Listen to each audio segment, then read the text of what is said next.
Yesterday we streamed and reviewed the Modern Warfare 2 campaign. We learned a lot about the game, things like the story and how they took it, naturally. I mean, we got to play through it all in its entirety, some new gameplay mechanics we can expect to see in various corners of the game's future, and a lot in between. Today we're diving deep into spoiler territory and talking about the ending of Modern Warfare 2's campaign and the big implications that it has for the future, because as it stands, it seems like Modern Warfare isn't quite done just yet, and for fans of the franchise, that may be great news to hear. But as we go along, drop your thoughts below. What did you think of the campaign if you've played it? Are you looking forward to the full launch of the game? Whatever the case, drop your thoughts below. But if you enjoyed the video, you find it at all insightful, do me a favor and drop a like on the video. And if you're new to the channel, make sure you subscribe to stay up to date with all things Modern Warfare 2. We're on that road to 500,000 subscribers, so if you'd like to join the community, I'd love to have you. And finally, check out my friends over at G Fuel. Code Espresso is bumped up to 30% off in celebration of the launch, not only of the campaign early access, but also for the full launch of the game here upcoming this week. So links in the description below if you guys are at all interested. But that said, let's talk about this campaign ending. So for the second time here, spoiler warning, like major spoilers, this is the ending after all. If you don't want to hear how the game ends and what lies beyond, it's totally cool, I get it. But proceed at your own caution and own risk if you decide to watch on. I'll give you a second. If you're still here, cool. So about that ending, huh? I feel like the resolution with Graves was a bit rushed. I personally think it could have been handled a little bit better, but if you're trying to keep the game in the 5 to 7 hour mark, I get not adding another mission here to play out further, and same thing goes for the main baddie of Major Hassan, which, speaking of baddies, I'm kind of surprised we didn't see Al-Assad or Hadir, or perhaps the same person, which is the prevailing theory right now, but anyways, Graves double crosses you, goes on a killing spree, you find out why and who he's in bed with, and eventually leading to Shepard going on the run. Additionally, after taking down Hassan, all is sort of well and in order, if you could say that. That said, let's take a look at it as it was meant to be. Let's just play it out.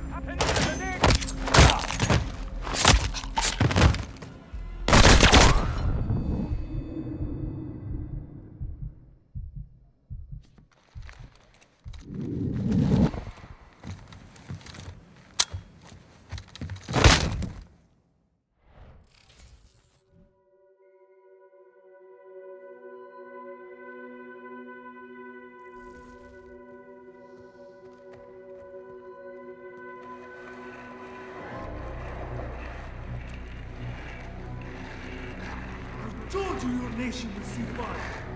You think you can stop me? Ghost, Soap. watch the window.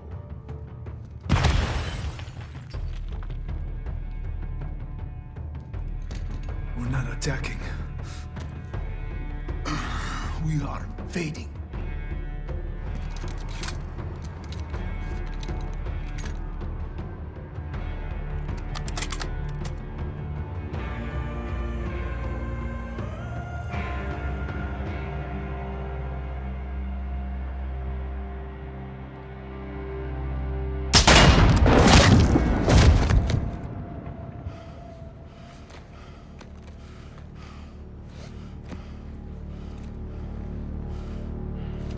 Perfect show, LT. You called it, Sergeant. All stations. Hassan's down. Enemy KIA.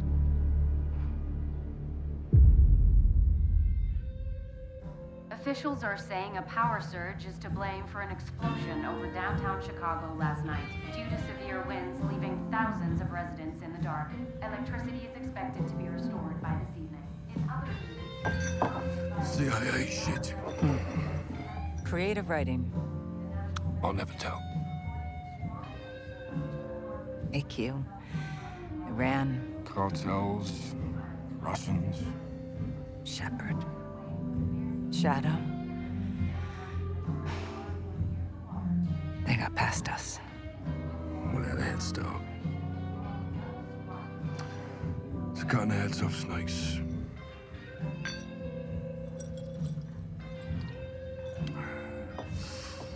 Any son of Shepard?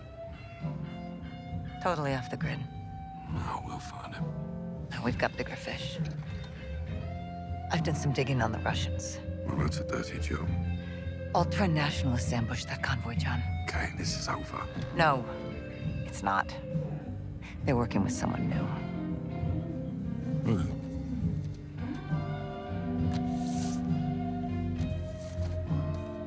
We don't know his name. He's not new.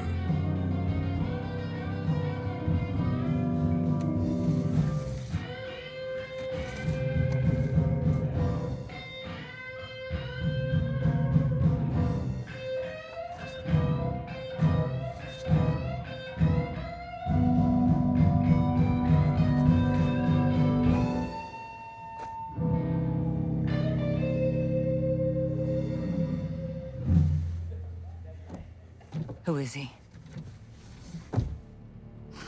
Makarov.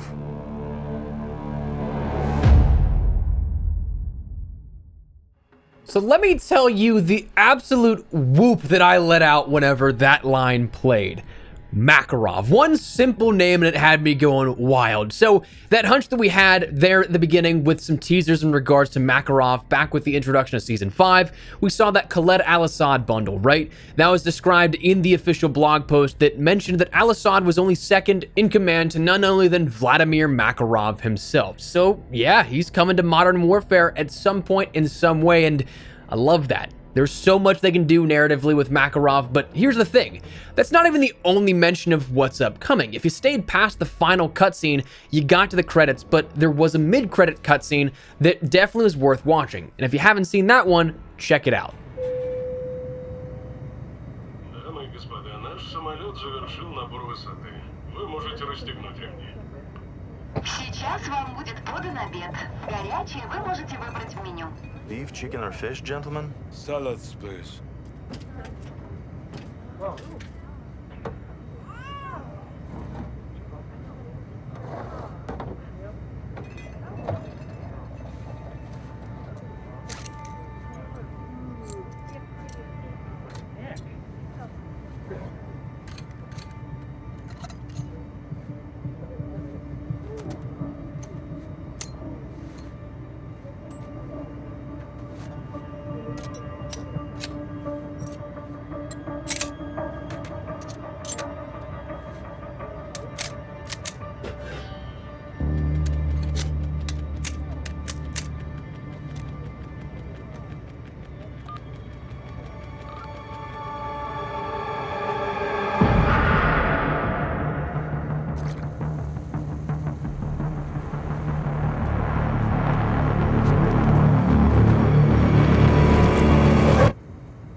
So everyone always asks, is there a no Russian type mission in the campaign? And Infinity Ward, while they aren't showing what happens here, they just basically said, why not, let's do it again. Which, from a narrative perspective, is kind of smart, actually. I don't know that you'd be able to get away with that type of mission as cleanly today as you could in 2009. And don't get that twisted, the mission was torn apart by a ton of people because it was over the top, it was shocking, it was grotesque, but it was also an integral part to that story that was told back in 2009. You needed to know what was done and how atrocious it was to further understand the plot progression. But this time around, referencing the callback, it invokes that same understanding, but without the revisitation on the same level of controversy, or at least that's kind of how I see it. But what's this now mean for the future? We have two very important ending cutscenes, but what does that mean for what's upcoming still? Well, firstly, this kind of indicates that more is coming, or so we would hope.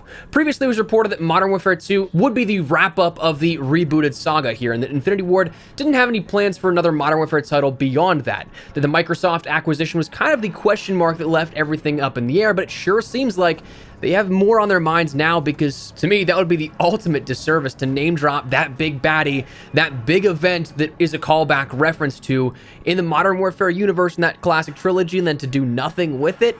That's a gaming sin for sure. But how does that even work? I mean, right now it's reported that 2023 will be a gap year, that Modern Warfare 2 will be a 2-year supported title. Treyarch's next game isn't until 2024, so unless we wait until at the earliest 2026, is this something that we're gonna have to wait that long? Well, maybe not, because right now there is that rumor that with year 2 content, we may be getting all those legacy map packs and all the content that came along sort of remastered into year 2 of Modern Warfare 2, but also that we may get campaign DLC, whether scattered about as sort of DLC packs or as just one large content offering. Say this time next year, again, we get another full-fledged campaign. That's very possible, and that could explain now how we get a sort of third installment into the Modern Warfare franchise, while also not nullifying the idea that maybe in 2026 we don't see another mainline Modern Warfare title, or that at the very least it might not be as long of a wait until 2026. For the storyline and the narrative, there is a lot that we could absolutely go through and pick apart here and maybe theorize with, but we're probably going to be following that rise of Makarov, the potential start of World War III, like there was that threat of it in the original trilogy trilogy as well. We also should learn about the fate of General Shepard, unless they just straight up do what they did with the Shadow Company after Modern Warfare 2, where they're just kind of like, oh, I mean, they're out there, but they're not really a threat anymore. So fingers crossed we can also see how that all would shape up and how they tie up those loose ends. Yes, full pun intended there. But the big takeaway here is that Modern Warfare is not done after Modern Warfare 2. We have Makarov not only name dropped, but also orchestrating a new no Russian situation that, again, if there is any campaign DLC or worst case scenario, this ends up extending outwards to 2026 for a Modern Warfare 3 mainline title, he's going to be framing some sort of hijacking on the United States by indicating no Russian, no spoken Russian in any of that, so that there's no indications that it goes back on Russia.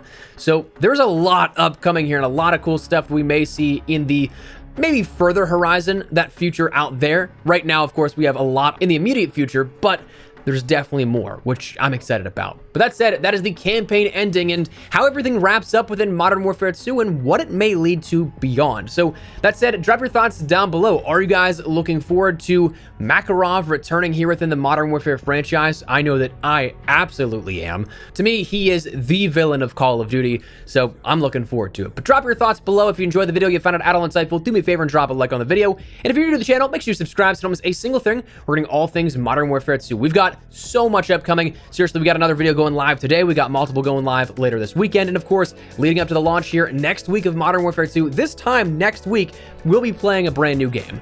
That's pretty exciting. Hopefully, you guys are sticking around for all of that. But for now, thanks so much for watching. My name is Espresso. I'll see you guys later. Take care and peace.